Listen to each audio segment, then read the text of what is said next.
If you say the year 2020 out loud these days, you will likely get a visceral reaction from most people who lived through that year. Try it. Walk up to somebody in your house or apartment or neighborhood and say, "Look me in the eyes." I want you to say the first word that comes to mind when I say what I'm going to say. Okay? Ready? Take a moment and then say 2020. I promise you there will be a reaction of some kind. I'm not sure there's ever been a number that elicits such a unified response of disgust. I just tried it with my kids.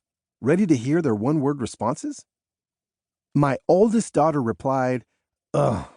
Not the most poetic answer, but I didn't raise poets. It's okay. My middle child responded with the word sucked. Okay, I started to see a trend. My third and youngest kid said, "Well, I can't repeat what he said in this book. He got in a bit of trouble for saying that word." What about the year 2019 or 2018? I asked. And I went back even a few more years. My little focus group, which consists of my kids, offered quite a few words, all of which were a lot better than sucked, and that word I can't repeat. All the words they shared for earlier years consisted of other people's names or words associated with family trips that they remember fondly. It was astonishing.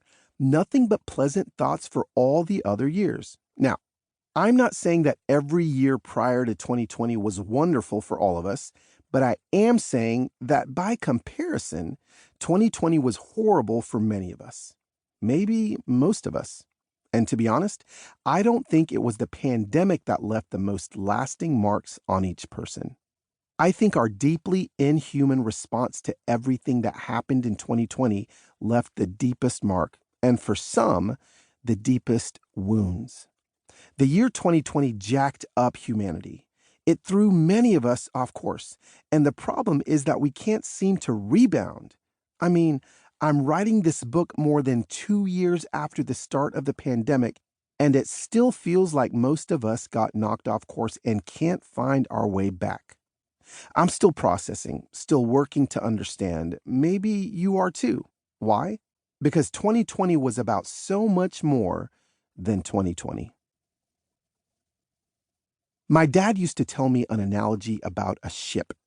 If you draw a straight line from the tip of a ship and it continues going straight for 1,000 miles, it will end up in the place to which it is pointing. But if that boat moves only by one tiny degree, for a few days of travel, it may seem like the ship is still heading to the original target. However, that 1 degree of change will eventually mean that the ship misses the original destination by more than 16 miles on a 960-mile journey. That simple 1 degree adjustment doesn't seem like a big deal day after day, but as those days slowly add up over weeks, you will arrive at a completely different destination than you originally planned. So my question is a simple one.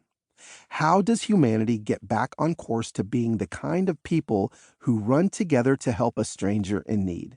How do we reset our paths and find our way again after getting knocked off our original course? It starts with us. We each need to get back individually to who we were created to be. We need to return to the original design for who God made us to become. When that happens, something comes alive in each of us. Something wakes up. Something that can join with the people around us to do incredible, brave, exciting, kind, and generous things. The kind of things that a world in pain and uncertainty needs.